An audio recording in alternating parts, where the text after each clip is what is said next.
So, welcome to LiberalViewer Sunday Live Clip Roundup. Thanks for joining me. I've got 33 clips on several different topics for what I think should be a really interesting show tonight. As always, this is my weekly broadcast of the best clips from the Sunday morning news analysis shows from the corporate media here in the United States, along with my commentary between the clips, and along with some of those quasi-news political comedy clips I like to add to the mix. This week, both from HBO's Real Time with Bill Maher from last Friday and last night's Saturday Night Live. As always, I'll be using clips from all the Sunday morning news analysis shows on the regular Big Five corporate outlets of ABC, NBC, CBS, CNN, and Fox News. The several topics I'm covering this week include the U.S. bombing of ISIS and other Islamic groups in Syria and Iraq, which for the first time in weeks won't be the topic with the most clips. I'll also continue my criticism of Bill Maher's continuing claim that liberals are too tolerant of Muslims that I covered last week and Bill Maher continued to cover on his show on Friday. I'll cover the Secret Service Director Julia Pierson's resignation after the revelation of more lapses in the security around the president. I'll cover the ongoing protests in Hong Kong and a couple other topics that I've listed down below in the video description, but I want to start with the topic that surpassed ISIS for the most clips this week, the Ebola epidemic in Africa, with growing fears in the United States after the first case was diagnosed this week in Texas of all places, presenting a problem for Texas Governor Rick Perry that Bill Maher addressed in his monologue last Friday, like this. I wouldn't worry because, of course, standing between all of us and a wider outbreak are the governing skills of Rick Perry. And he put on his smart glasses yesterday, so I feel very good about that. You know, it's got to be tough for Rick, because when you're a Republican from Texas, Ebola, that's a head-scratcher. I mean, you can't deport it, you can't execute it, you can't cut its taxes. What the fuck do you do?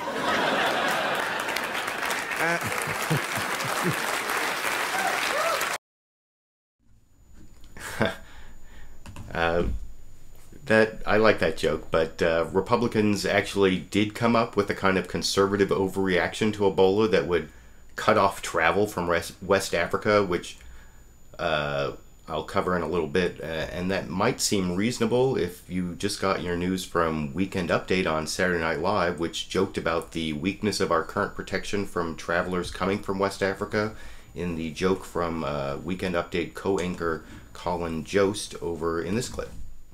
It was revealed yesterday that the man in Texas diagnosed with Ebola was allowed to leave Liberia after he lied on a questionnaire about possibly contracting the disease. A questionnaire. Well, it's good to know that our hospitals are holding Ebola patients to the same standard as a Facebook quiz.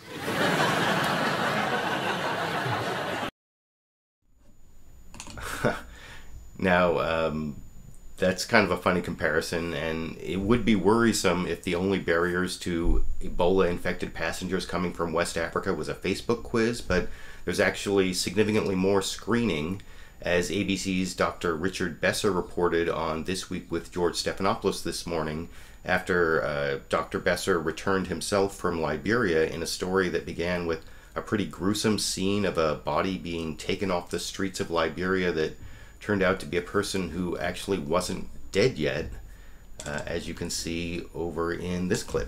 Where the day before we left, we encountered a stunning moment on the street. Workers coming to remove the body of an Ebola victim. Then, watch this. He's not dead. They were wrapping him up to take him away, but he's alive.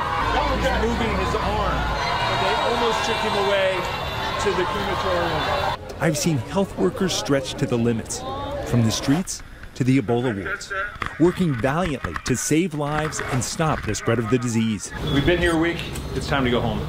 Now the airports are the new front line. You know, with so much Ebola here in Liberia, people want to know, can you really keep it from leaving? I want to see how they're trying. Driving in, guards first check my temperature. Fever is one of the first signs of Ebola. Then, a detailed questionnaire. Fever, no. Headache, no. Vomiting, no. Since I was fully covered in the Ebola wards, nothing that we did as journalists here put us in the high-risk category. But no one can be completely safe. American freelance cameraman Ashoka Mukpo contracted Ebola.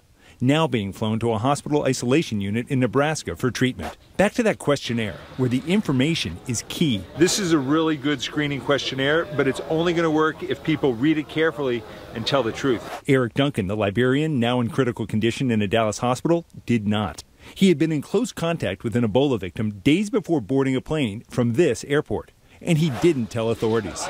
Before our departure, another checkpoint, a visual inspection to see if I look sick. My temperature taken a second time. Lots of checkpoints to make sure that people who are sick are not leaving the country. If you look sick, you have a fever, or you check yes on the questionnaire, you're not getting out. We're given the all clear. On our first flight out of Liberia to Europe, some flight attendants wear masks and gloves. There's no signs here with information saying anything about Ebola. But in many airports, like at our layover in Brussels, surprisingly, it seems to be business as usual. And Dr. So I guess by the time he got to Brussels there, Dr. Richard Besser found things to be business as usual, but you can see there were a lot of other steps there. It was more than just a Facebook questionnaire that screens people from West Africa from getting outside, getting on airplanes and coming to the United States or to Europe or other places. If they have a fever, basically they can't get on the plane. So this guy who was diagnosed in Texas, he has 3 first names. I always seem to get them. Thomas Eric Duncan, those are the 3 names. He came to Texas apparently by lying about whether he had had contact with someone who had Ebola, because he had helped a woman to the hospital and helped carry her back when she couldn't walk, and they refused her at the hospital.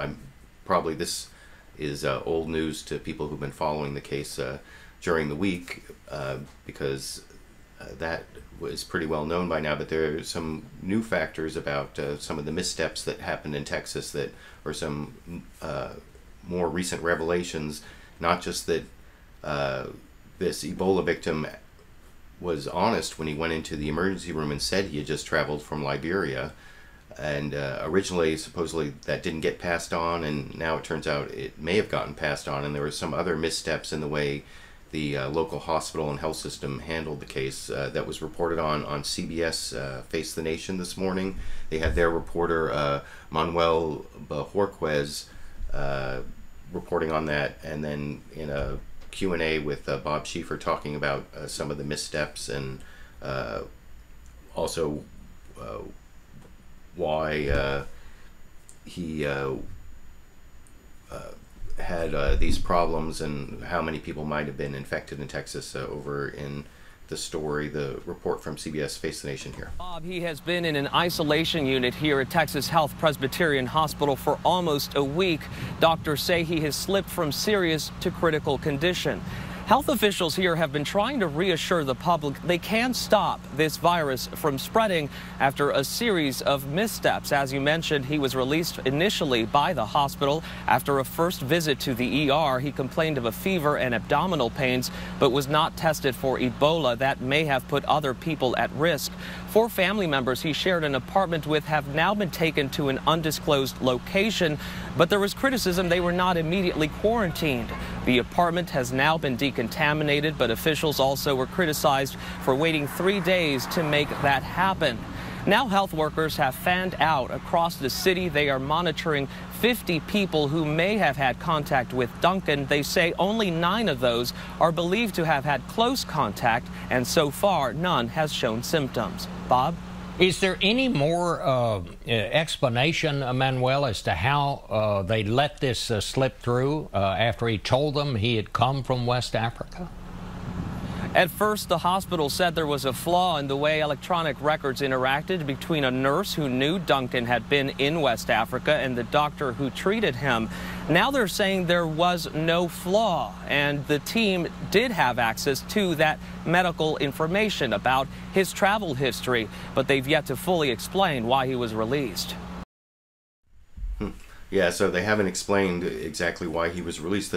The original story was that he told a nurse, and somehow that didn't get passed on, and then they changed that story to she put it into his electronic medical records, but there was a flaw in the system. But now they're saying there wasn't a flaw in the system, which means that the nurse put the information into the electronic medical records. I was talking to my wife, who's a physician, about that, and she speculated that one of the problems with these electronic medical records is that there's so much information that gets put in there that it doesn't, that kind of thing might not jump out if it's not, programmed to jump out. And that's the kind of thing that you don't want to just put in the record. You want to raise the alarm if you find out that the person who has a fever and these other symptoms just came in the last few weeks from West Africa. That should have been like an immediate alarm. And just putting it down into the electronic medical records may make it seem like they're noting the problem, but unless they tell another person, this kind of mistake could happen, I guess. Or they haven't. That's just speculation, like I said, but they haven't really provided the explanation of how the information got put into the record, but then didn't get noticed by the doctors to raise some alarm and put this person in isolation. And the head of the CDC, Dr. Tom Frieden, was on several of the shows. On one of them, CNN State of the Union, Candy Crowley asked him about these mistakes in Texas, that one, and also the mistakes with the handling of the bedding and other contaminated stuff from where the guy had been living in Texas. And you can see the response from Dr. Tom Frieden of the CDC over in this clip. Listen, the White House this week said to us that at the Centers for Disease Control, you've been working closely for months with state and local health officials, and still we see that it took a couple days and one kind of misdiagnosis to get this man in the hospital in Dallas. We then see that the contaminated material in the apartment where he was stayed there for days, that there wasn't a real clear way of transporting that once the sanitation of the apartment started. So I think, and what to do with it once they transported it. So I think some of what one hears when people are saying, wait a minute, do they really have control of this, is that those seem to be kind of major mistakes. How did that all happen? Ebola is scary, and we understand that people are very concerned, and we're very concerned. The reason we had some challenges with the medical waste is that's the first time we've had to deal with that situation, and just by chance there had been a glitch in our system to approve, the government system to approve a waste removal company to do that. That's been resolved. Wish it had been resolved sooner, but it's resolved. The issue of the missed diagnosis initially is concerning. And that's why we're redoubling our work with doctors, hospitals, emergency departments, medical societies, folks who work on electronic health records. We've provided checklists and algorithms and training. I think this is a teachable moment. And after this incident, I am certain that there's a lot more concern and attention throughout the U.S. And in fact, we're seeing more people calling us and considering the possibility of Ebola. That's what we want to see.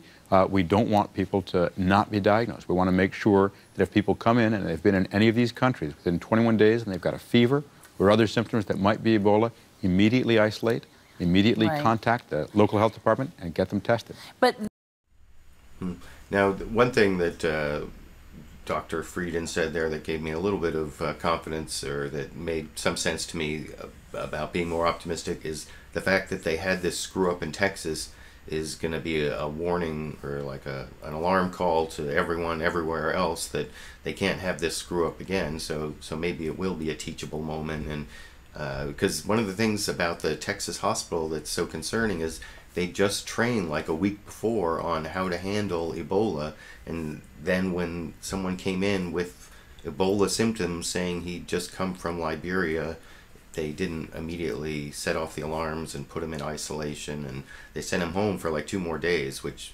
that shouldn't happen. And hopefully what Dr. Frieden said there, from Dr. Frieden, who's the head of the CDC, the Center for Disease Control, what he said there about that this mistake will be a teachable moment and other hospitals won't make the same mistake. Hopefully that's true. I don't know if that's true. You can let me know what you think down in the comment section.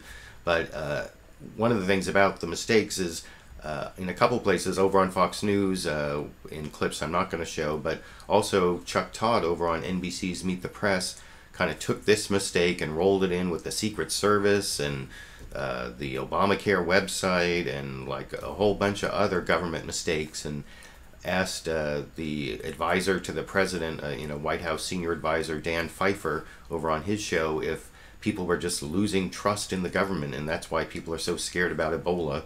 And you can see how Dan Pfeiffer answered that question over in this clip. I think one of your challenges, though, is a trust deficit that has been created over the last 18 months. I want to put up a graphic.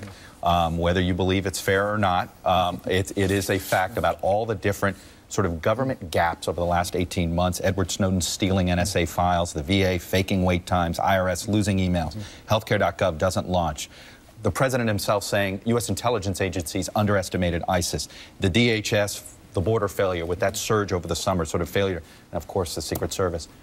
Why should we trust that what you're saying about the CDC is able to handle this? I mean, you understand why there's more skepticism than normal. Look, I do understand that people have been skeptical of growing skepticism of institutions for a long time, including government. But people should know that that every one of the situations you mentioned where a problem arises, we deal with it. We deal with it quickly. We deal with it forcefully to make sure it doesn't happen. Let's pick one example that got a lot of attention over the summer, which is the surge at the border, at southwestern border. That was a problem that came. We brought to bear every resource possible to do it. And this month, crossings of the borders are less than they were. But it's all been this time last year. I understand that, and I'll give you. There always is a good reaction. Ebola needs to be pro-action. Well, that's exactly what we're doing, which is why the only way to deal with this is to stop it at its source, which is why we have deployed. We're deploying up to around 3,000 troops there to bring to bear the best. Is that enough? We can have more. That is what the Pentagon believes we need right now, and we'll constantly evaluate that. But what we can do there is no one is better at command and control logistics in the U.S. military, and they're going to make a huge difference over there. It's going to take some time, it's going to take a lot of work, but it's the right step to take.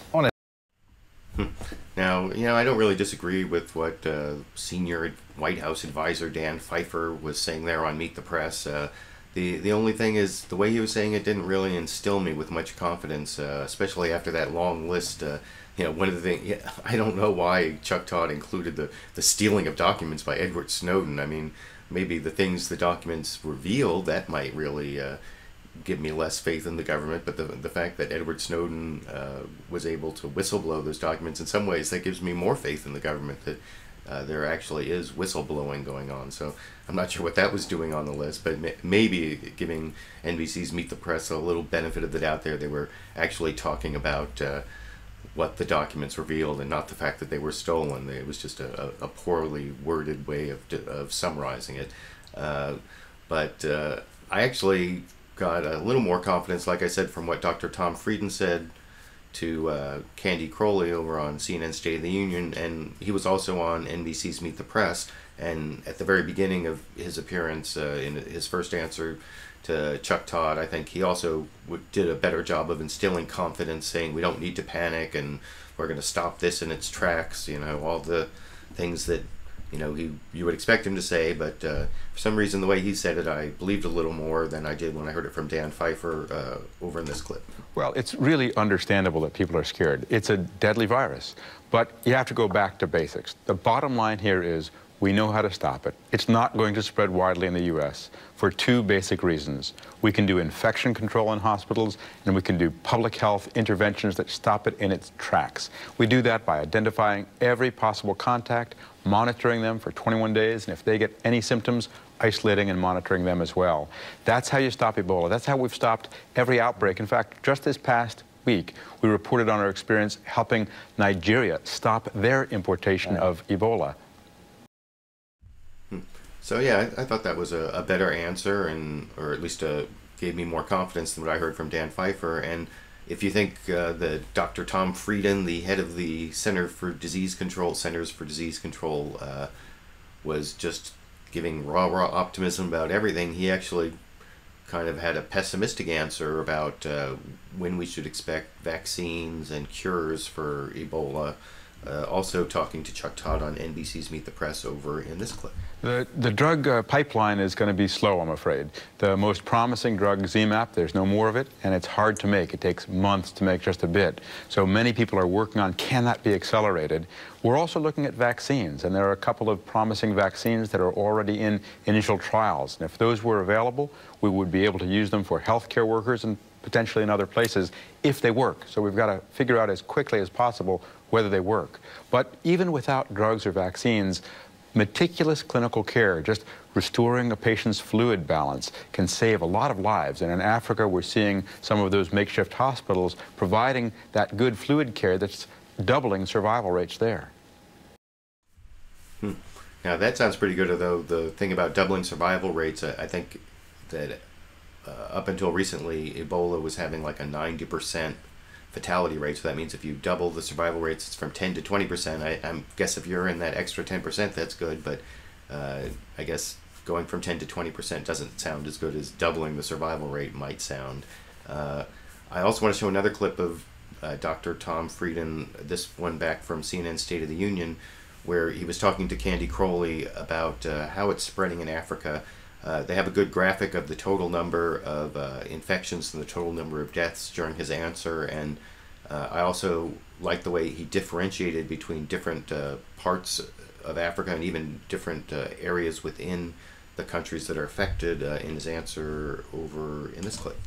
It's, you know, it's quite different. Each of the three countries has a different pattern of disease, and even within the three countries, each of the counties or districts have different patterns of disease. And right now, what we're doing is moving out from the capital to each of the counties to have specific disease detective trackers. This is the largest CDC response in our history. We have currently 135 people in the field, our top disease detectives, going out to counties, tracking cases, making sure that we're responding effectively, putting out the sparks when it goes into a new area and trying to cool down the fire at the heart of the forest fire there. That's what we do to protect Americans, and that's what we do to save lives around the world. So yeah, that sounds like a good answer, and also gives you a lot of detail about how the disease is being dealt with in different areas of different countries in West Africa. And you know, I said after I showed that first joke at the beginning that Bill Maher made about how Republican governor of Texas Rick Perry didn't know how to deal with Ebola, I said there actually is this sort of strong conservative overreaction about cutting off travel to or from West Africa, and I'm going to show a few clips on that now. First, this is from ABC's This Week with George Stephanopoulos, where again Dr. Tom Frieden of the Centers for Disease Control was on, and George Stephanopoulos confronted him with the statements of a few different Republicans about this, and he answered. I'll show you what his answer was and talk about it a little more if you see that clip here. More calls for more drastic cutbacks on travel, restrictions on travel from many, including some prominent Republicans who are considering runs for the White House. I want to play them. Take a listen. It's just common sense. Why wouldn't we do everything we can to protect our folks here in America, to stop these flights? You also have to be concerned about 3,000 soldiers getting back on a ship. Imagine if a whole ship full of our soldiers gets Ebola. The question that I think a lot of people are going to have on their minds is, what do you do with a person who is going to get on a plane in West Africa and come to America? Should there be a quarantine time period or something like that? What's your answer to that? I think, first and foremost, our top priority is the safety of Americans, and we'll consider any options to increase that safety. We have to recognize that, try as we might, until the outbreak is controlled in Africa, we can't get the risk here to zero. But we'll absolutely look at any suggestion that's workable and that wouldn't backfire. We don't want to do something that inadvertently increases our risk by making it harder to stop the outbreak there. Because if it spreads more widely throughout different countries in Africa, that'll be even more of a risk to us. So are you considering any new measures right now?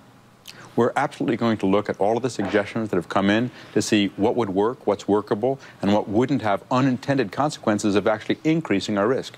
Our core mission is to work 24/7 to protect Americans, and that's what we're doing here. You know.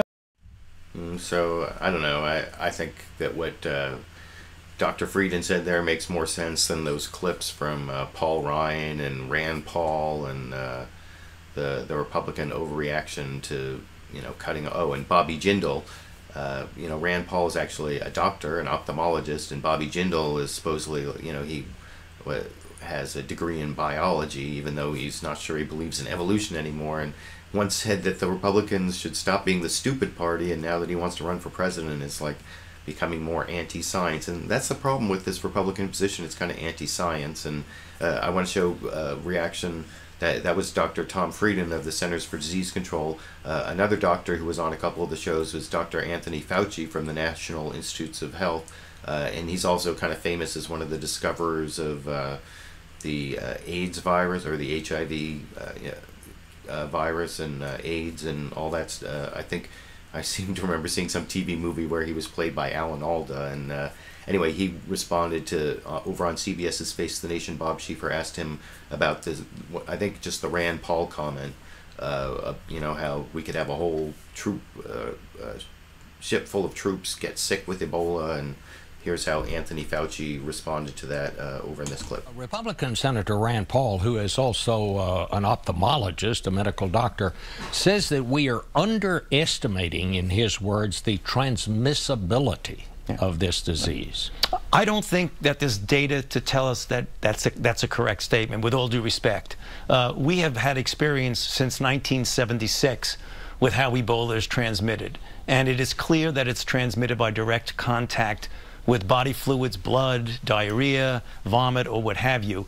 And there's no indication that there is another insidious way that it's transmitted that we're missing because of the experience we've had. So we've really got to go with the evidence base. There's always hypothesis and surmising about that, but there's no scientific evidence. Well, he even goes so far as to say he's worried about us sending 3,000 Army troops over there. He says, can you imagine how easy it is for disease to spread on a ship, that they may come back and they might, you know, spread it among themselves and then to the rest of the country? I'm sorry, but that's really not a concern. First of all, the troops that are going over there are going to be fundamentally for logistic purposes: command, control, engineering, setting up the hospitals.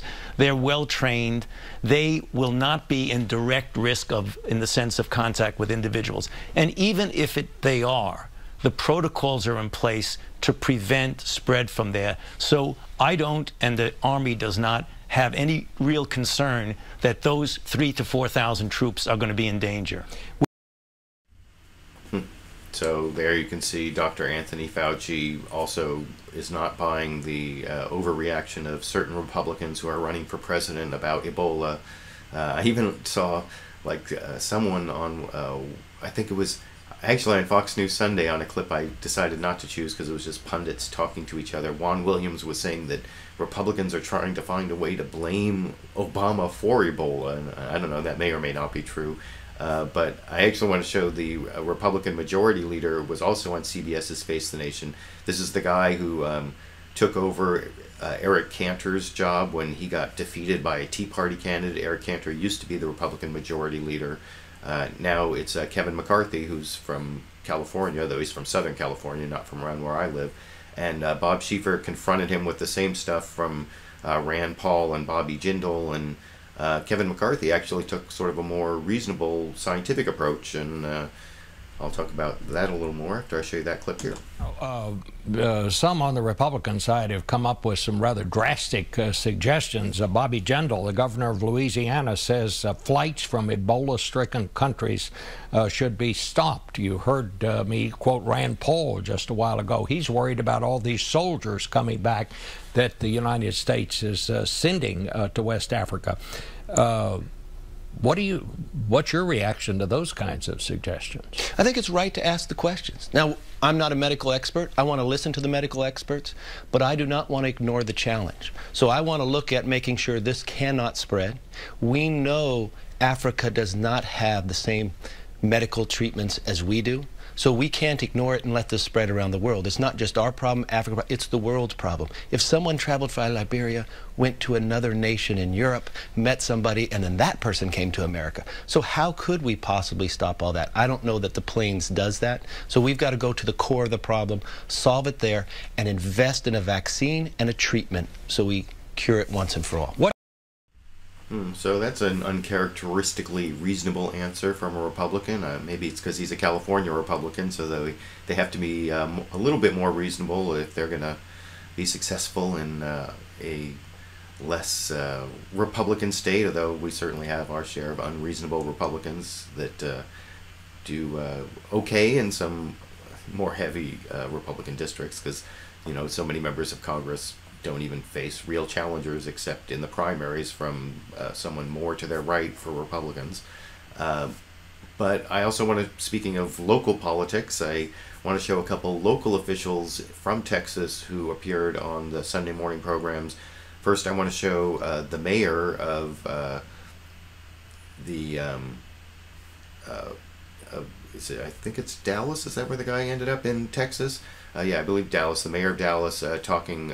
His name is Mike Rawlings, talking about how they treated the family of this Ebola victim, because they were like quarantined in an apartment building for a while and like left with supposedly contaminated bedding before it was removed, and now they've been moved to some other location. And anyway, over on ABC's This Week with George Stephanopoulos, George Stephanopoulos asked Mayor Mike Rawlings about whether they had been treated fairly over in this clip. Mayor, you know, there have been some complaints from the family about how they were treated early on, whether they got all the information they needed. Are you confident now that they do know everything that's going on and they're being cared for in the proper way? I am. I met them personally on Friday. We moved them to a secluded, safe area where the young child can play basketball and get out in the yard. We've got 2 people with them all the time, taking care of their needs. And we're working with the other contacts to make sure they're there as well. That they're taken care of as well, with all their questions are answered. I will say, working with at least 5 different major jurisdictions in a process like this, you get moving a little slower than you want. I would like to have done it faster, but I think we're up to speed, and everybody knows what's happening now. Pretty confident. So that was kind of an interesting answer, I thought. And the other local official I want to show is this Judge Clay Jenkins, who was on Fox News Sunday this morning. Somehow he's in charge of the quarantine process. I don't know if it's because he's a judge and he can, issue orders from the bench that put people in quarantine, or I don't think that's actually been done. I think that people are just cooperating. And he actually said a few things that were pretty Christian over on Fox News Sunday that I didn't take those clips about how, the faith community had found this place for this quarantine family, and how they were made, he wanted to treat them fairly because they were, all made in God's image, and also about them praying. I saw him in a later news conference talking about how he was praying for them. I didn't take any of those clips, but I do want to show a clip of him talking about what the contacts, the people who may have been exposed to Ebola from this guy who's in the hospital in Dallas, how they're being monitored.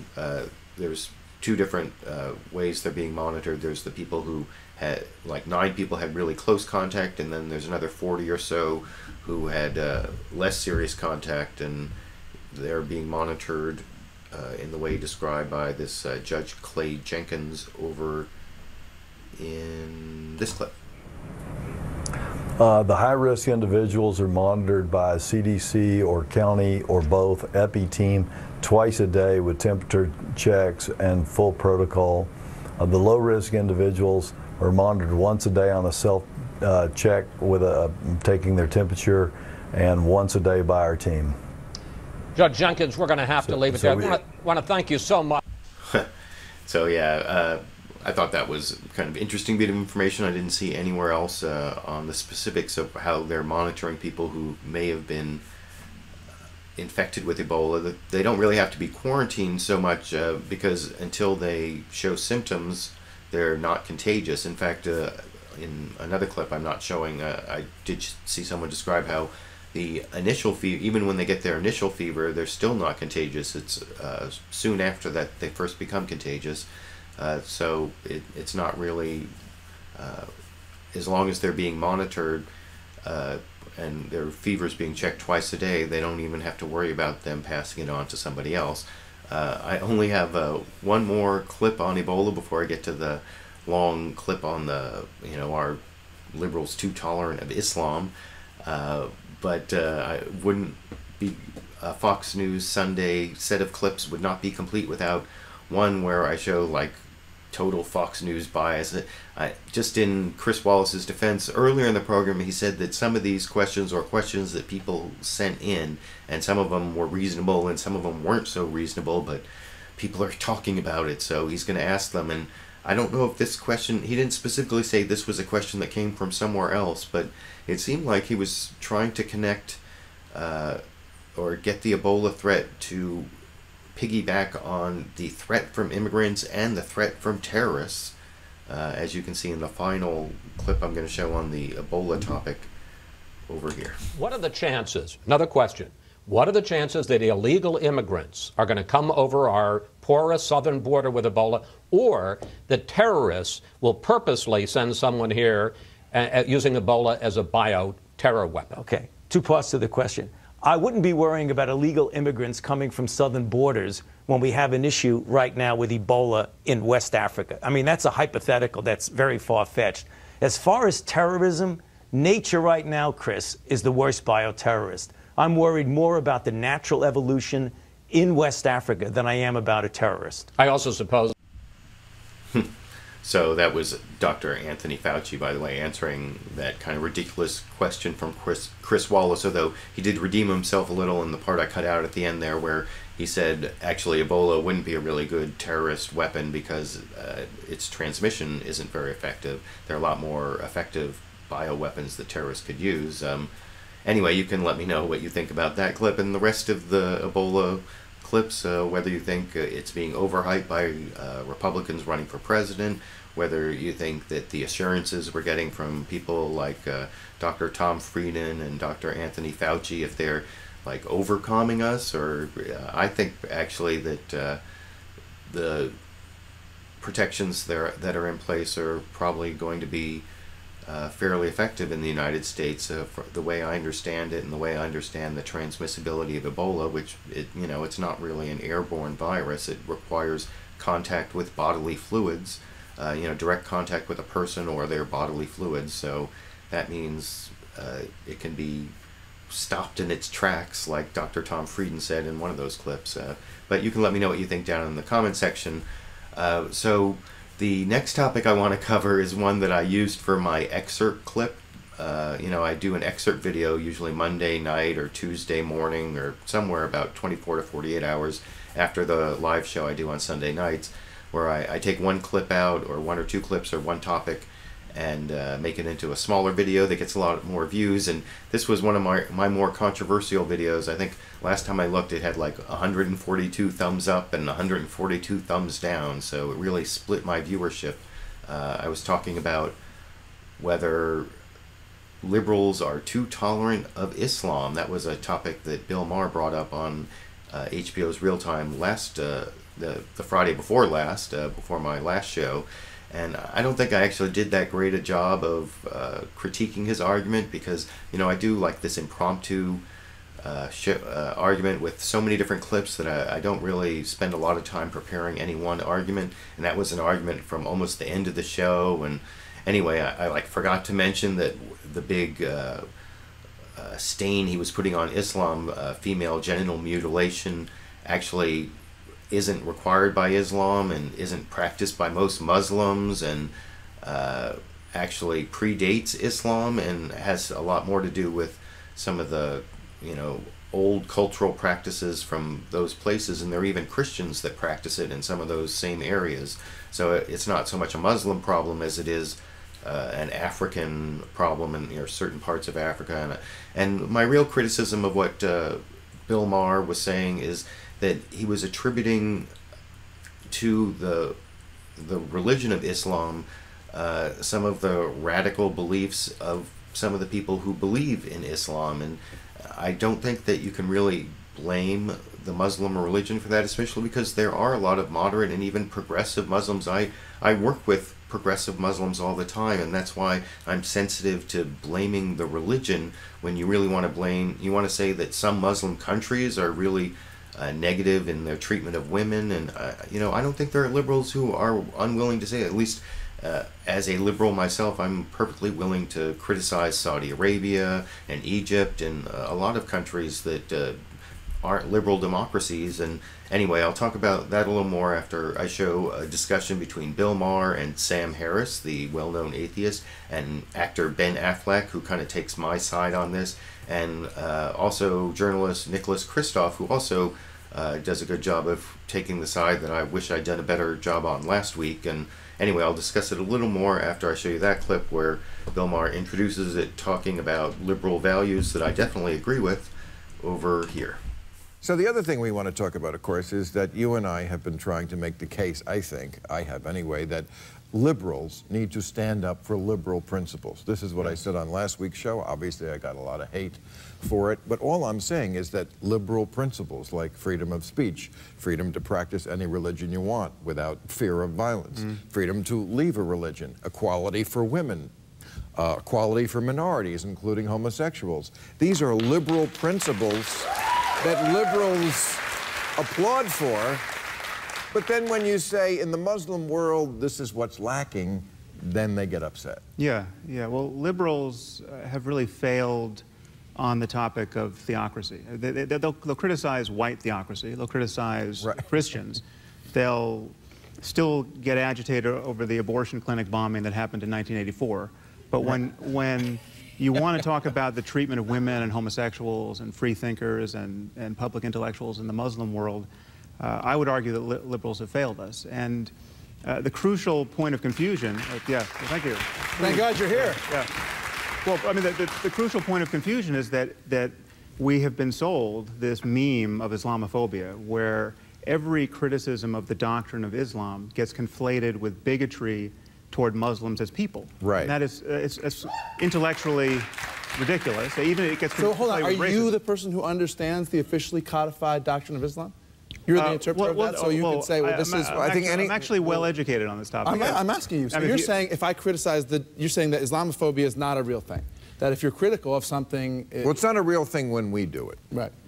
Well, no, it really isn't. I'm not denying that certain people are bigoted against Muslims as people. And that's a problem. Big of you. But why are you so hostile about this concept? It's gross. It's racist. It's not. But it's so not. It's like saying those stateless, shifty Jew. You're not listening Absolutely to not. what we are saying. You guys are saying if you want to be liberals, believe in liberal principles like freedom of speech, like you know, we are endowed by our forefathers with an inalienable rights, like all men are created equal. Ben, we have to be able to criticize bad ideas. And of course we do. Islam, no liberal doesn't want to criticize bad ideas. But Islam at this moment is the motherlode of bad ideas. Jesus. So we have That's ideas just a fact. like blasphemy. It is it's an ugly thing. Apostasy. It is one basic liberal let me principle unpack is it. tolerance. Let me unpack it. But not a for intolerance. No, of course not. But the picture you're painting is, to some extent, true, but is hugely incomplete. It is certainly true that plenty of fanatics and jihadis are Muslim, but the people who are standing up to them, Malala, incredible Muhammad Ali Dadak in Iran, in prison for 9 years for speaking up for Christians. A friend that I had in Pakistan who was shot this year, Rashid Rahman, for defending people accused of apostasy. Or how about the more than 1 billion people who aren't fanatical, who don't punish women, who just want to go to the store, wait a second. sandwiches, Wait a 25 second. times a day, and don't do any of the things that you're saying all Muslims wait a second. stereotyping. Wait You take wait a a few bad second. things and you painting the whole group religion with that. And so, yeah, I definitely agree with what Nicholas Kristof and Ben Affleck were saying there, that not that liberals shouldn't criticize Saudi Arabia and Egypt and other countries, Muslim countries, where they have mistreatment of women and a lack of liberal democracy and all sorts of problems. I agree liberals should criticize those lack of liberal ideals in all of those countries, although I think last week Bill Maher was trying to imply a little bit that liberals shouldn't worry as much about some of the first world problems we have here, but worry more about those third world problems, although he didn't exactly say that, but he was comparing the two and making it seem like one was a big deal and the other wasn't such a big deal, where I think some of those things really are kind of a big deal and are important, and the fact that people are treated worse in some Muslim countries doesn't mean that we should worry less about things we can actually do something about here in our own country. And my biggest problem with what Bill Maher was saying is he's saying it's the religion of Islam, when there are good and bad things in a lot of religions, and all the major, in Judaism, Islam, and Christianity, there's good things if you read those books, and there's bad things in all of those books. In fact, I make this point in a video I made back when Saddam Hussein was hanged in Iraq. It's called Saddam Represents the Worst of the Judeo-Christian Islamic Tradition. And this is, I can't remember when they found Saddam Hussein and hung him, but it was, I don't know, back in like 2007 maybe, I don't know. Even back then I was making the same argument that people take out of religion sometime, in a lot of ways, what they bring to it. Their cultures and their history shape whether they're going to be moderate Muslims or they're going to be radical Muslims. And there are 1.5 billion Muslims, and most of them don't fit into the categories that Bill Maher and even Sam Harris, they talked about it. They went back and forth a lot more in parts of the argument I didn't show, but down in the video description I put a link to the entire 10+ minute argument available currently on YouTube from someone who uploaded it, and it's gotten like over 200,000 views. I don't know if HBO is going to come and knock it down. If they do, I'll change the link. And like I said, I don't know if I've made the best and most coherent argument. That's one of the problems with this live show, is I'm showing you 33 clips, and so I don't have like the most thought out coherent argument or analysis of any of them. I just try to speed through what's the latest breaking news from this morning and do the best I can. And I'm sorry if I left some of you with the feeling that I was strawmanning what Bill Maher said, or that I was not seeing the flaws in what a lot of these radical Muslims believe. I definitely criticize the radical Muslims, but I also know a lot of progressive Muslims who use the same book to pick out different things, just like there are liberal Christians and there are conservative Christians, and there are liberal Jews and there are conservative Jews, and they take the same book and there's like humanist strains and really uplifting strains that say every person should be treated with respect and dignity, and then there are really militaristic strains that say kill the infidel or kill all the people in the land who are the women and children. You can find that in the Old Testament, and that book is part of all three of the religions I mentioned. So anyway, I wanted to spend a little more time on that because I got a lot of negative response from some of my more loyal viewers, and I kind of expected that when I made it an excerpt video, because I know that there a lot of controversy on YouTube. There are some big YouTubers who are not happy with Muslims in general, and who some people who aren't happy with religion in general, and I can understand that, but I actually like to differentiate between the radicals and the radical fundamentalists and the more liberal and progressive people who happen to believe in those religions. People can get their values from a lot of different places. I also made that same argument in a video I made about Ayaan Hirsi Ali back when she appeared on the Colbert Report. That's another. I can put a link up in the video if you're watching this as a recorded show. Anyway, I wanted to, like I said, expand a little more on that because I don't think I did that great a job arguing about it last week. You can let me know what you think down in the video description. And speaking of some of the problems with Islamists, I do have several clips I want to show about the continuing bombing of ISIS, the Islamic State, in Iraq and Syria.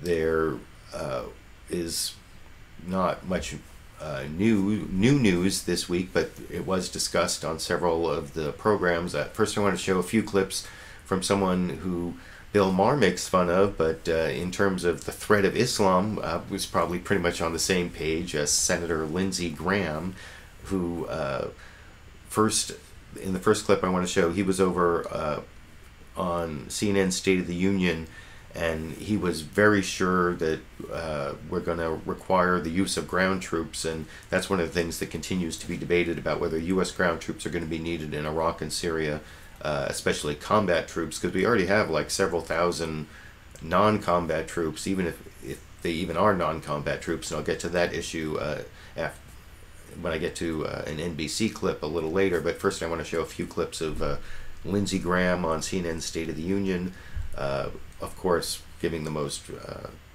conservative, hawkish, right-wing Republican view on what's going on in Iraq and Syria over in this clip. The idea of hitting them in Syria is long overdue because it makes it harder for them to reinforce Iraq, but this strategy of aerial bombardment is not going to work to destroy ISIL. And when General Allen, who I respect greatly, says it may be up to a year before the Iraqi army can try to retake Mosul, that's just unacceptable. The one thing I would tell you about these two segments, that the stronger Ebola gets in Africa, the more it spreads, the more entrenched it is, the more endangered we are. The same for radical Islam in the Mideast.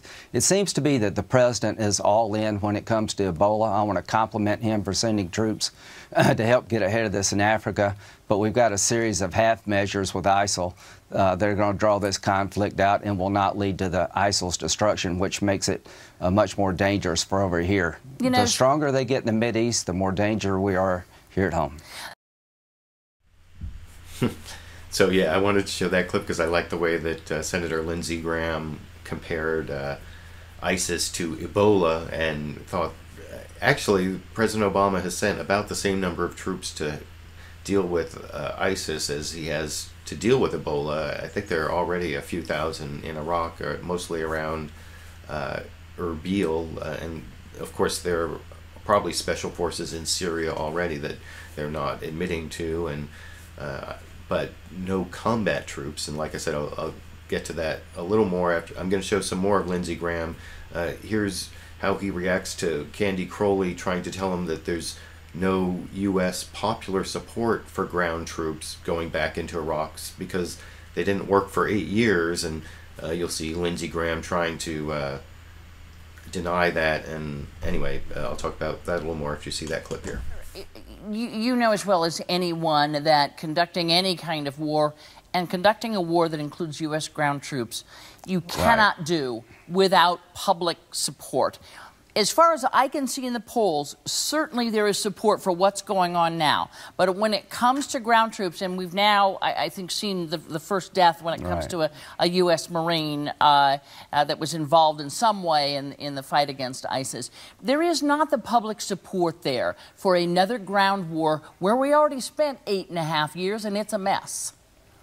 Well, all I can tell you is that the job of the commander-in-chief is to protect the country. The job of House members and senators is to protect the country. And I think most Americans understand if we don't destroy ISIL, if they survive our best shot, that we're all less safe. And at the end of the day, you cannot destroy ISIL in Syria without a ground component. And what we're doing with the Free Syrian Army is militarily unsound. To train these young men up in Saudi Arabia without first establishing a no-fly zone to take Assad's air power off the table will lead to their slaughter. It is immoral. There is no way that I can see how we fix the problem in Iraq and Syria without American ground troops. This mythical Arab army that we're trying to get up to go in on the ground in Syria will need a lot of American hand-holding, and if it takes a year before we can go to Mosul, I can only imagine how strong ISIL will be. So, Mr. President, level with the American people. You need boots on the ground, and these are human beings with hopes and dreams, not just boots. American soldiers need to go back to Syria and Iraq as part of a coalition, and we're going to need more than 4,000 to destroy ISIL in Iraq and Syria. And after that part, CNN's Candy Crowley confronts Lindsey Graham again with the way, what I was saying before about how 8 years of U.S. troops in Iraq didn't get that job done, and he really won't accept that as a premise, and he goes back to how these Free Syrian Army forces are going to get slaughtered, and he starts blaming Obama for not leaving the troops behind, and it's kind of interesting to see how he won't accept the premise that 8 years didn't get the job done, even though Candy Crowley was pretty persistent about presenting it to him, as you can see over in this clip. But the question, Senator, is if we couldn't achieve security, if we couldn't train Iraqi troops to be up to snuff, then why can we do it now? We did. But if Iraq we did, then wasn't the spot. president's decision okay? If Iraq was in a great spot, No. why argue that we should have stayed? Every military commander said we needed between 10 and 20,000 troops. President Obama wanted 0. He said he promised to end the war. Well, what he did is he lost the war, and this has come back to haunt us. Hope the next president will understand. Listen to your commanders. He had a chance in 2012 to train the Free Syrian Army. They were about to beat Assad. Hezbollah came in with Iranian help to turn the tide of battle. The Russians doubled down, and we abandoned the Free Syrian Army. And ISIL is a result of these two mistakes. We have to destroy ISIL. The president says they only understand the language of force. The president's right. Unfortunately for us, the language of force is the second language for President Obama. When he talks about what he won't do, that's all the terrorists hear. When he says there will be no ground component to go into Iraq and Syria, an American ground component, the terrorists understand what that means militarily. So this strategy to defeat ISIL has to have an American ground component. I am sorry it does. I'm sorry we made mistakes. Bush made mistakes. He corrected. Obama's made mistakes. He needs to correct. But this strategy we have regarding the Free Syrian Army is going to get all these kids slaughtered if you don't deal with Assad's Air Force. We can win in Iraq. We can win in Syria. It's going to take commitment. It's going to take effort. And God help us all if we don't win. That God help us all if we don't win. That's the closest that Lindsey Graham came this time around of saying if we don't stop them, they're going to kill us all here at home, which is what he said a couple weeks back. That's a little bit toned down from that, but it's pretty much the same sentiment. And of course, he repeated that thing about how the Free Syrian Army kids are going to get slaughtered. And you know, when he was talking about listening to the generals about 30 seconds into that last clip, you can go back and check. It almost sounded like he was getting a little choked up. I'm not sure. I don't know if that's just I'm hearing things, but you can tell me what you think. I also want to show that it's not just Republicans who are claiming that President Obama should have left this residual force in Iraq in 2011. One of the breaking news, I guess it's not really breaking news, but Leon Panetta, who was head of the CIA and also Secretary of Defense under Obama, is coming out with a book where he's saying, you know, I told Obama that, and everybody in the Defense Department was telling Obama that we needed to leave troops behind, and that appeared on a couple of different programs. I'm going to show clips from both on CNN's State of the Union. They were nice enough to have, after all those Lindsey Graham clips, they also had Democratic Senator Jack Reed on from Rhode Island, and he sort of contradicted or refuted a lot of what Lindsey Graham had to say, and you can see him refute that whole thing about it being Obama's fault for not leaving a residual force when Candy Crowley confronted him with a quote from Leon Panetta's upcoming book over in this clip. That Leon Panetta, former defense secretary, former head of the CIA, actually. Colleague of yes.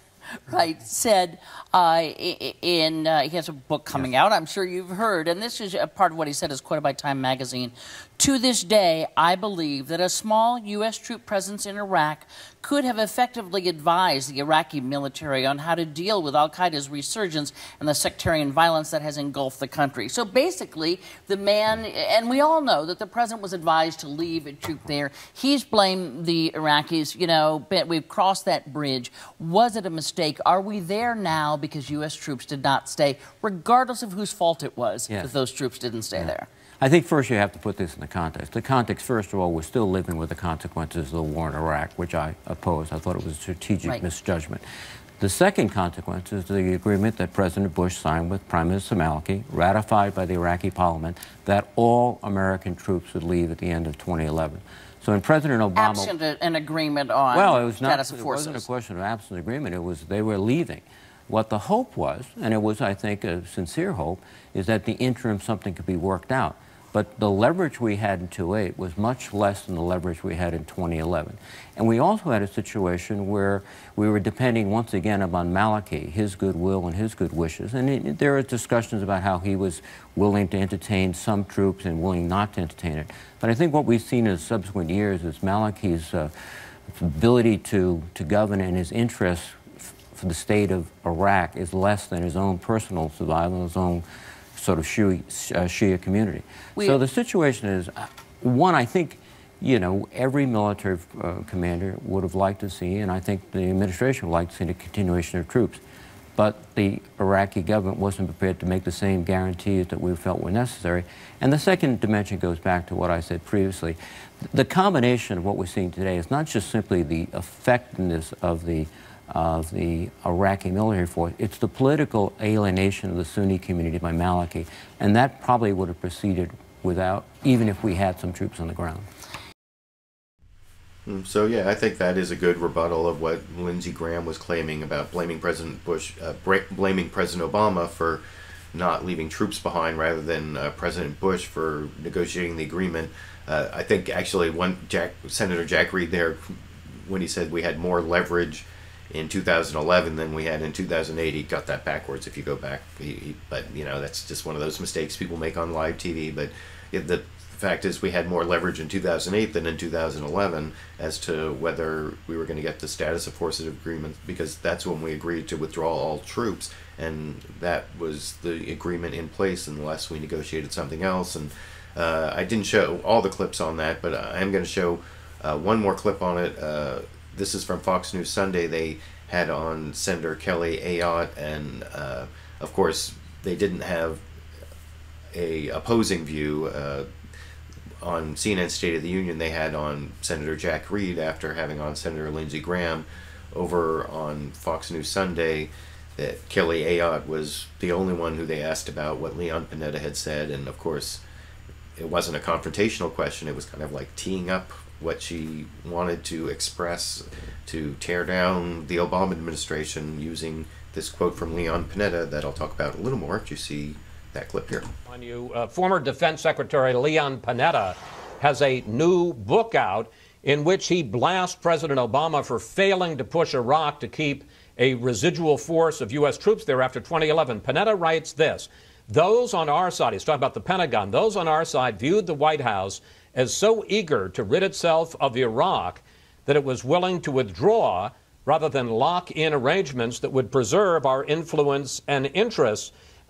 Now, President Obama says that this was Iraq's decision, not his. What do you make of Panetta's remarks, and how big a role, if you believe what he says, did that play in the fact that we're now facing this threat from ISIS? Well, I think that Secretary Panetta, absolutely, I have respect for him, and the military commanders clearly wanted to leave a residual force there. That the president's claim that this was all in the Iraqis does not withstand scrutiny. And I think what we have here, Chris, is a problem where the president's foreign policy is being trapped by his campaign rhetoric. And I'm very fearful that as we look at the current military strategy, that it is surrounding the November elections, and that he won't have the resolve to follow through with what needs to be done in a sustained effort to destroy ISIS. And we are about to repeat the same thing with regard to Afghanistan, which Secretary Panetta also mentions in his book as well. I just want to follow up. We have a couple of minutes left. Are you suggesting that after the November election and acting tough and talking tough, that he's going to pull back from confronting ISIS? I'm very concerned about that, Chris, and his resolve in this regard. And I think that's something that as a member of the Armed Services Committee, we've got to stay focused on. And if you look at the pattern here, I mean, look at what happened in Libya. We engaged in airstrikes, and then none of the follow-on in terms of securing the weapons, and obviously what happened with our embassy. I think we need to ensure that this isn't just surrounding what we're doing now. He has made clear this is going to take a sustained effort, and he has to be prepared to have the resolve to engage in that sustained effort to destroy ISIS. Otherwise, we're going to be in a situation where we have a safe haven again, where attacks can be launched against us. So I don't know about you, but that seemed more like a Republican infomercial than a confrontational journalistic interview. I noticed Chris Wallace never asked Kelly.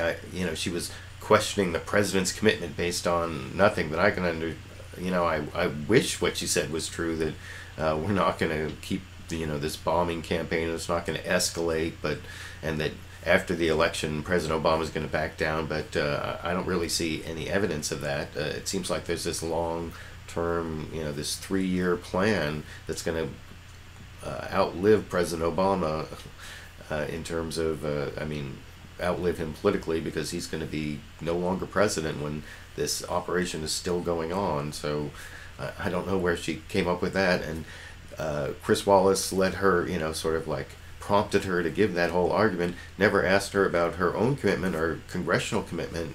Congress hasn't even voted on this other than authorizing aid to the Syrian rebels. They haven't given any additional authorization to our military forces to bomb in Iraq, in Syria, or in Iraq either, although you can possibly justify the bombing in Iraq based on the invitation from the Iraqi government and the 2002 authorization to a military force to go into Iraq. But I think the current authorizations are pretty weak, and Congress should vote, which at least came up on CBS's Face the Nation when Bob Schieffer was interviewing the Republican majority leader from California.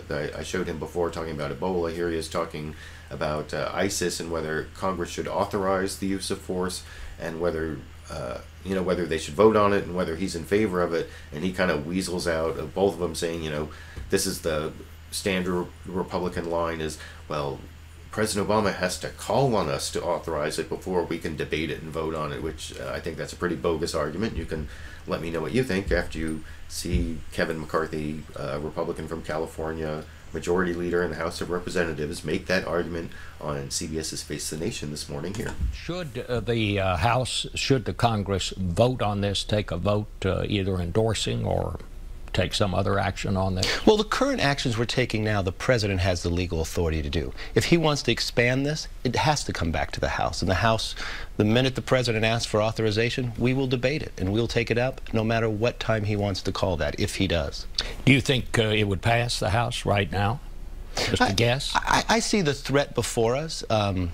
Looking at the chambers, we'll have to see what people debate. I can pick and choose what goes forward, but I'd never second guess the House. Let's have the debate, and let's let the American people actually see what is the goal, though. The president has to lay out a strategy, and I don't see that for the American public. What is the goal? What is our foreign doctrine? What is our foreign policy?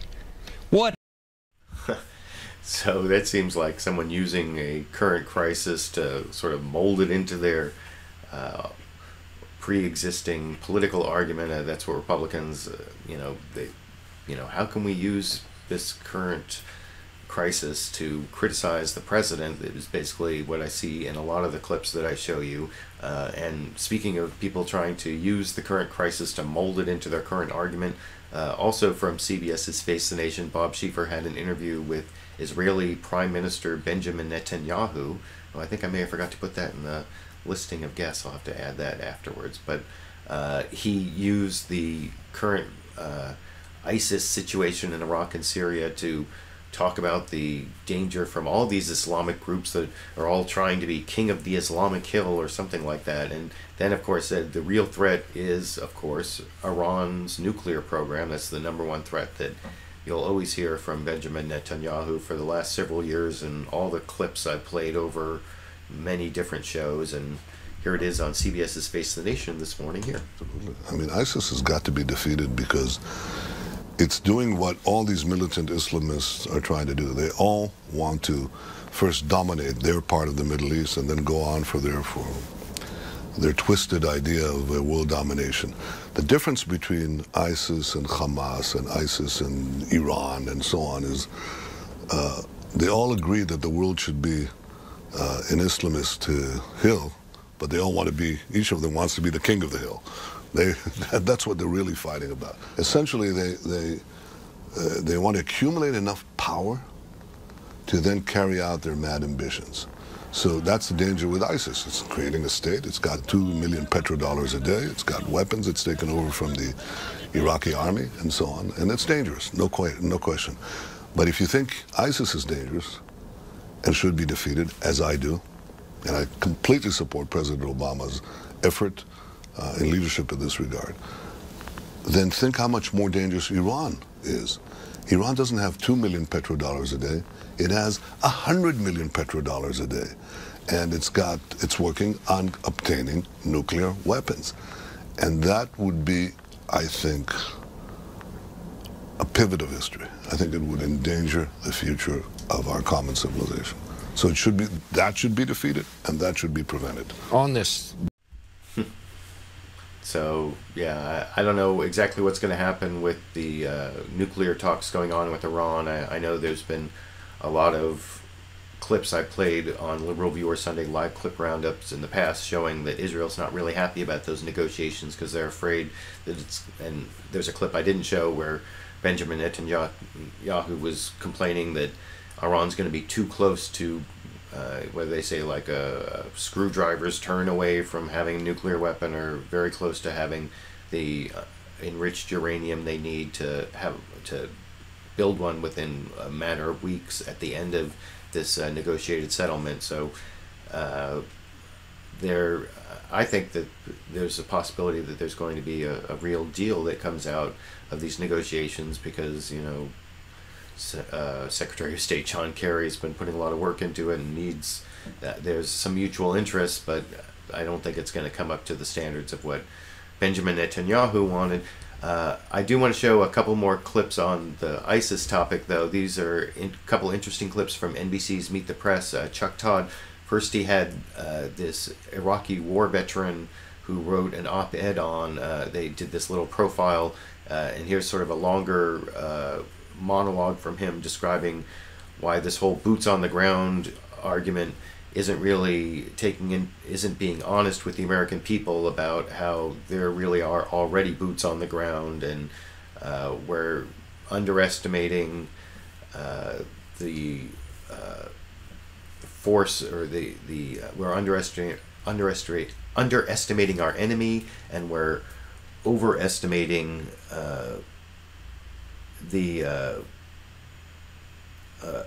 combat. We're overestimating our allies and underestimating our enemies, and it's going to take more U.S. force than we're telling the American people, as you can see over in this clip.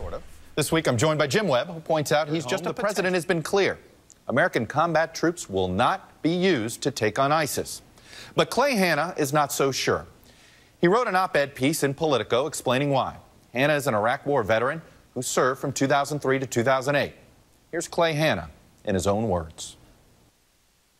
I do not think that there is honesty. When the president, when leadership has been speaking about how troops are being deployed, what's being said is that there are no boots on the ground, and characterizing the efforts and service of the military members that are deployed into the fight as something less than being at war. The truth is that they are actively engaged in combat. At some point, ISIS is going to have a success.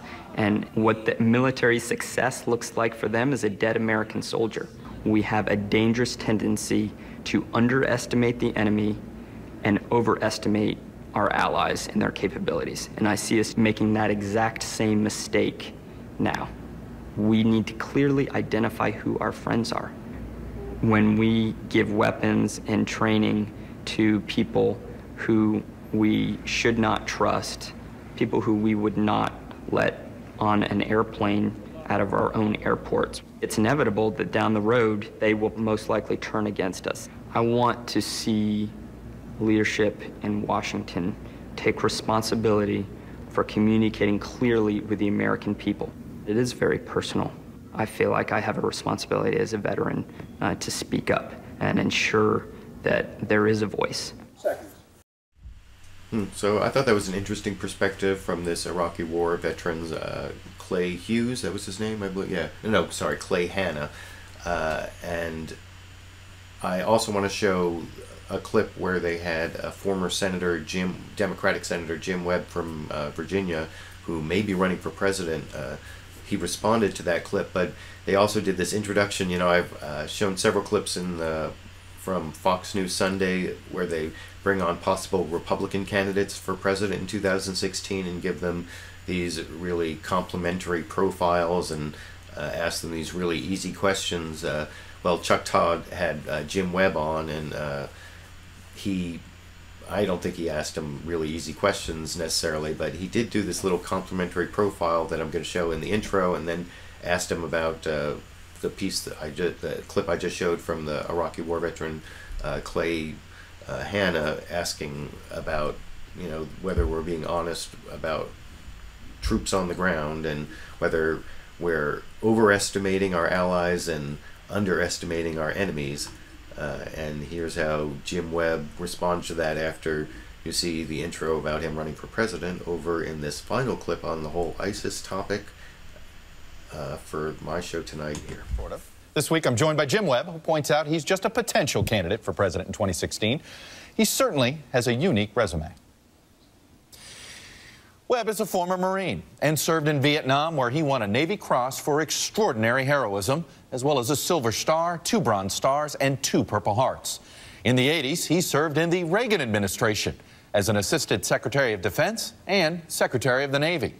In 2006, he switched parties and was elected as a Democratic senator from Virginia and served just 1 term before opting not to seek re-election. He's also a successful author and screenwriter and has written 8 books over the years. And I do want to mention that my wife helped Jim Webb in his 2006 Senate campaign. Senator Webb, welcome back to Meet the Press. Good to be with you. I want to actually begin with any reaction you had to Clay Hanna, because how politicians use phrases like boots on the ground and politicize the issues of combat troops, that does have an impact on soldiers, doesn't it? Well, it does, and actually, just having watched the beginning of your show, I think it's fair to say right now that we are at a crossroads as a nation in terms of how we view ourselves, how we say these things to ourselves, and the way that these issues are going to be resolved in the next couple of years will affect us for a very long time. And this is true in domestic policy as well. When you see the arguments here about economic fairness, the truth is it really depends on where you're sitting in this country. We've got the stock market that has almost tripled since March of 2009. And you're yet, rich, you're feeling good.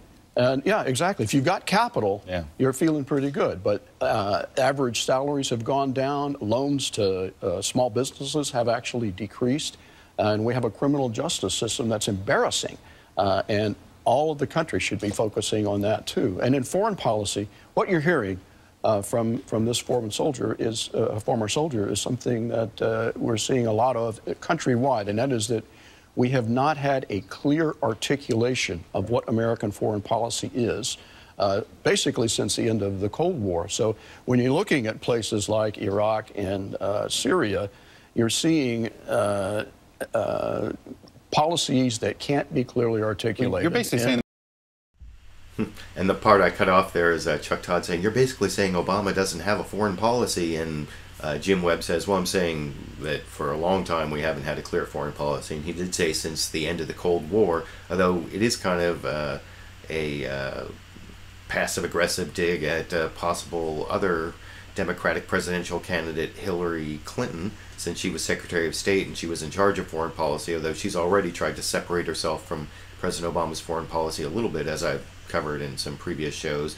And Jim Webb did kind of sound like he was running for president there, with talking about an embarrassing criminal justice system and talking about income inequality. And speaking of income inequality and people who may be running for president, I want to show a quick clip of Senator Elizabeth Warren, who was on HBO's Real Time with Bill Maher, talking to Bill Maher about several issues, and also especially the problem of student debt and student loans that are actually not grants anymore. They're loans. I covered that a couple weeks back and showed a clip from the representative from ourtime.org talking about how student debt is crushing students, because they used to have grants and invest in our students, but now Republicans especially have decided that we need to make money off of the student loan system. And Elizabeth Warren talked about that specifically on HBO's Real Time with Bill Maher last Friday,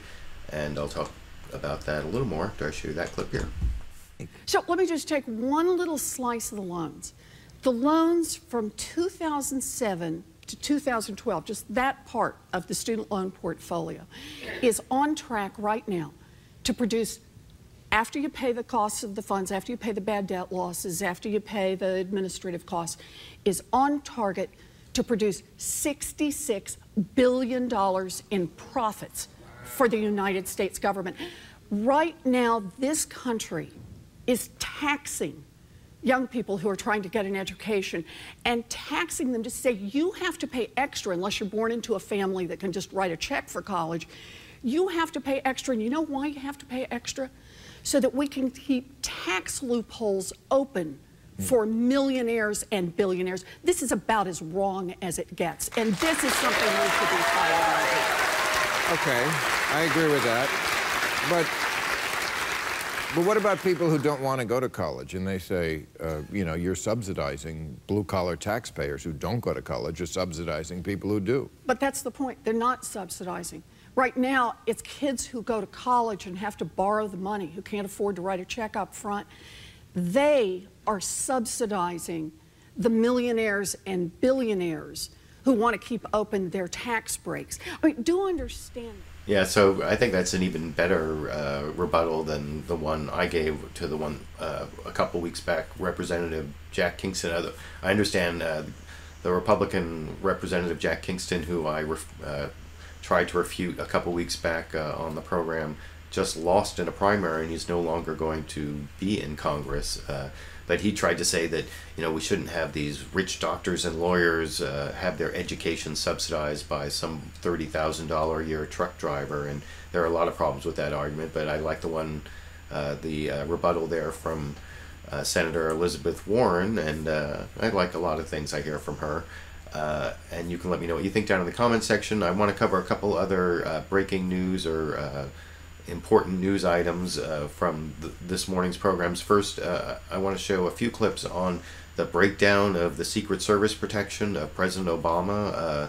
The director of the Secret Service, Julia Pierson, resigned, and I'm going to show, here's a story covering some of the security lapses that have come out in the last week that led to that resignation. This is from ABC's Jonathan Karl on ABC's This Week with George Stephanopoulos this morning in this clip. In 1981, when Secret Service agent Tim McCarthy took a bullet for Ronald Reagan, he was just doing his job. The bond between an agent and a president is built on trust and respect. And despite the agency's security lapses and scandals during his 6 years in the White House, President Obama has always stood up for the Secret Service. You still have confidence in the Secret Service? Thank you. The Secret Service does a great job. Thank you. I appreciate it, guys. I'm grateful for the sacrifices they make on my behalf and my family's behalf. Do you solemnly swear? A week later came Director Julia Pierson's disastrous appearance before Congress. Profoundly inadequate, shocking, disgraceful, outrageous. Is there any one of those adjectives you disagree with? No. Her resignation came after a series of new revelations first reported by the Washington Post. The September 19th fence jumper armed with a knife made it much further into the White House than the Secret Service first said. Back in November 2011, it took the Secret Service 5 days to figure out that bullets had struck the White House. And last month, the final straw, the disclosure that a man with a criminal record carrying a gun got onto an elevator with the president during a trip to Atlanta. How dark a moment is this? It's an embarrassment. It's not our brightest day, no question. But the Secret Service has a 150-year history, and we don't go away. If there's something that's broken, we fix it. The once exalted agency is now facing intense scrutiny. For This Week, Jonathan Karl. So yeah, that's a lot of lapses in that one about the guy getting on the elevator with President Obama who had a gun and a criminal record. That just came out after the Secret Service Director Julia Pierson testified before Congress, and that's probably why she had to resign. But there was a lot of problems, though. Representative Elijah Cummings was over on CBS's Face the Nation, and he seemed to say that this was not just a recent phenomenon. This has been going on for at least 10 years, and I'll talk about that a little more after I show you that clip over here. I don't think it's necessarily all of a sudden, by the way. I think that based upon some information that we've gotten from whistleblowers, this goes back a ways, and the information has not come out. Now, don't get me wrong, the Secret Service is a great organization, but we've got to look at certain things like training. There's been a reduction in training. Again, morale. This whole idea of reduction with regard to high turnover, things of that nature. And it's led to a group of Secret Service agents who feel more comfortable, Bob, coming to the Congress than even going to their own superiors. And it seems as if we have a Secret Service that doesn't even trust itself. And that leads to a lot of problems. And so Ms. Pierson, the director, the former director, she was in a kind of tough situation. She came before the Congress. She was not completely candid with us. And it just seems as if there has been, like I said, that complacency. And when we see a situation like back in 2011, where the White House is shot, $100,000 worth of damage done, and nobody knows it for 4 days, that's a problem. Well, so yeah, that was kind of an interesting perspective on the Secret Service problem about it being more long-term, and some clips I'm not going to show. I heard some people say that it goes back to when Secret Service was put under the Department of Homeland Security. I think it was in 2003. That's where a lot of these problems go back to. And one more clip I want to show from Representative Elijah Cummings on this topic.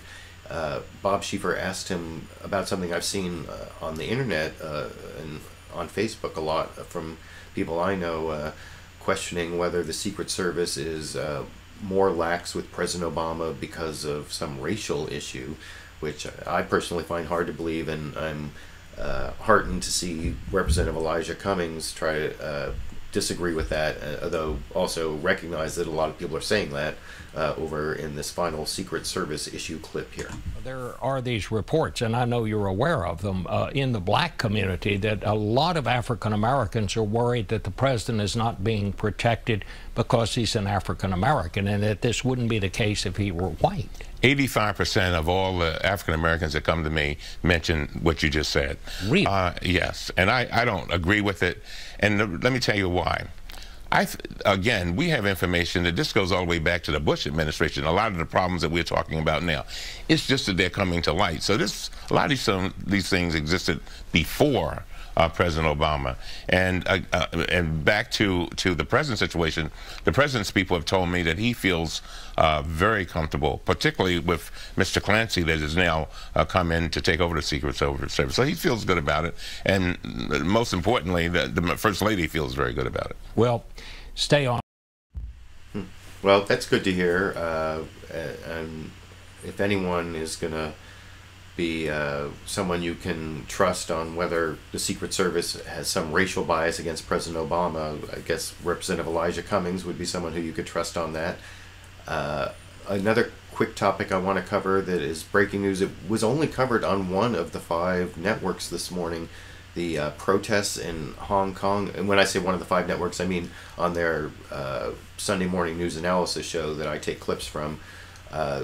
And over on This Week with George Stephanopoulos on ABC, George Stephanopoulos covered the protests in Hong Kong over, the overbearing Chinese government, trying to select who they can elect to be their leaders in Hong Kong.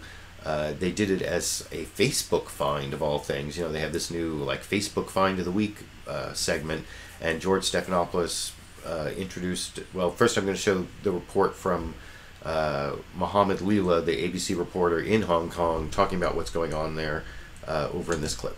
Good morning, George, from here in downtown Hong Kong. We are just hours away from the government's deadline for this protest site to be cleared, but take a look around. The protesters aren't going anywhere. In fact, their numbers are growing by the hour. Today, for a brief moment, it looked like the protesters were almost going to give up a couple of their smaller protest sites after someone started spreading rumors that they'd reached a deal. But the protest leaders quickly rejected those reports, insisting to fight till the very end. Now, this all has to do with the people here fighting for the right to elect their own leaders, not just leaders who are from a list of pre-approved candidates in Beijing. Now, no one knows what's going to happen tonight with the deadline just a few hours away, but they're not taking any chances. Take a look. People here are handing out surgical masks because they know that police have used tear gas once, and there's a real fear that we could see a repeat of that in just a few hours. George? Well, tear gas, that's a lot better than, say, Tiananmen Square, I guess. But the whole situation, I hope it stays peaceful, and I hope that it ends up being successful. But I guess it's a real test of whether Hong Kong is going to move China more towards transparency and democracy, or whether Hong Kong is going to be moved more towards authoritarianism as it gets more part of, becomes more part of China. But one other clip I want to show on the whole Hong Kong protest issue. Also, the next guest they had on ABC's This Week was the Treasury Secretary Jack Lew, who was on to talk about some good unemployment numbers, which also aren't so good because of the labor participation rate. And I'm not going to show any clips on that or cover it, but I thought it was kind of interesting that they asked the Treasury Secretary about the situation in China, because, of course, the Chinese own so much of our debt, which they sort of obliquely reference, or George Stephanopoulos obliquely references by talking about Jack Lew's, great connections with the Chinese, where he also says he wants them to remain peaceful, which is, I guess, what you want to hear from the Obama administration. And here it is from Treasury Secretary Jack Lew in this clip. We're joined now by the Treasury Secretary Jack Lew. Jack, welcome, Mr. Secretary. Welcome here this morning. You've worked so closely with the Chinese leaders. How concerned are you about a violent crackdown, and what would that mean for relations with the U.S.? Well, good to be with you, George. Obviously, we're watching the situation closely. It's very important that the situation be resolved through peaceful discussion. Has that been communicated to the Chinese? I think that there have been conversations through our national security channels. The president dropped by when the foreign minister was visiting just last week at the White House. And I think we all need to send the same message. It's important this be resolved through discussion and peaceful discussion. Let's talk about... I like that part about how the president dropped by when the foreign minister was visiting. I guess that's one of those things that they plan, where they bring in the president maybe unexpectedly, or I don't know, but that hopefully that makes some impression and sends some message to the Chinese that the United States wants them to deal with this peacefully, although I guess we've had our own problems. That's one of the things I covered last week about how things like Ferguson, Missouri, and the militarization of our own police forces undercut our moral authority when we're, telling Chinese authorities not to tear gas people. I guess we can't really say that. The way we dealt with Occupy here in the United States, there was a lot of tear gas, so at least that we can't criticize. Anyway, that's the last clip I want to show on the Hong Kong situation. I want to show a couple quick clips that I thought were just kind of funny at the end here from Chuck Todd on Meet the Press talking about, they were off last week and they have a new set. And one of the things he talked about, I'm going to show how he introduced his new set, and I thought it was really weird, a comment he made about the new coffee bar that you can see, that I'll talk about a little more after you see that clip here. Before I get down to business, I should show you this new set that we have here. As you can see, we've got some new decor, a nod to the history of the show. Some important decor over here that really is to give Scarborough a hard time, a great University of Miami helmet. I've got a nice new coffee bar. I'm going to call it Coffee Bar because, hey, it's Sunday morning. We should only be drinking coffee. Some of you may decide that you need more than that.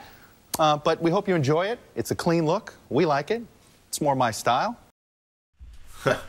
I'm glad that Chuck Todd has a set that's more his style. But that thing about we're calling it a coffee bar because that's what we're drinking here is coffee, although some of you may need something stronger than that. I'm not sure what that means. You can let me know what you think down in the comment section.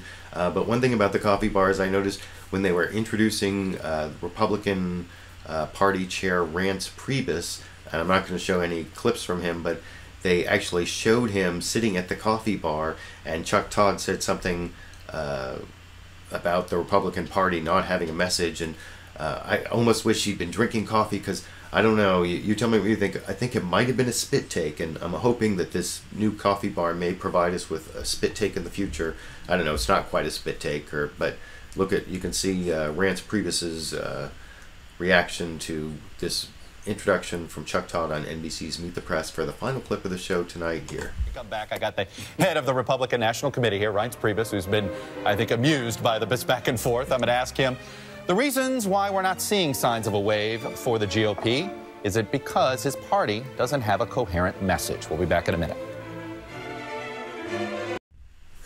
So what do you think? If he'd been drinking coffee, could that have been a spit take? And should Chuck Todd actually try to get his guests to be drinking coffee and say something, some confrontational intro, so that he can get a spit take at the coffee bar? I don't know. I guess it would be a measure of whether he's being a really confrontational journalist and bringing up the tough topics. If he could actually get a spit take out of one of his guests, I don't know.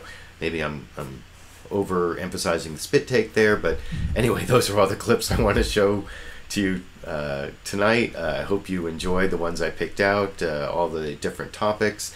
I'm actually over time for what I had scheduled, and I actually have a dinner coming up, so I can't really get to discussion of the comments you've left, though I've had like almost 140 people at one point watching, so I appreciate all of you who joined and left comments. I've been reading them along the way. They kind of kept me company, and I noticed you've mostly been arguing with each other anyway, but so I hope you enjoyed each other's company, and hopefully next week I'll have time to get to the comments for a little discussion. But I hope I left you a little more informed for the end of the year weekend for my North American and South American viewers. For those of you watching around the world who are already beginning your weeks or watching this as a recorded show, I hope I helped inform you also through the clips I picked out, at least inform you about what the corporate media thinks is important here in the United States. And if you're watching this as a recorded show, I will be putting links down in the video description within about 24 hours where there are time indexes for all the topics, so you can click between them and watch the topic that most interests you. I also have a link down to the full discussion between Ben Affleck, Bill Maher, Nicholas Kristof, and Sam Harris. And Michael Steele, former head of the Republican Party, was also in that discussion. So down in the video description, you can, at least for the moment, watch that on YouTube if you're interested. And thanks again for joining me. I hope that you enjoyed the show, and watch for it every Sunday at 6:30 p.m. Pacific time, or within a few minutes. Sorry for those of you who watched it as a live show. I know it was a little bit late. And also for those of you who want to support my Liberal Viewer channel, over on my channel page, and probably up in the left-hand corner here, you can see a little eye symbol if you want to donate to my channel, and then I don't have to put so many commercials on this video. Then you can make a contribution and help my channel keep making enough revenue to justify the amount of time that I put in every Sunday to making this show. And I hope you enjoyed it again, and I'll be seeing you all around the internet.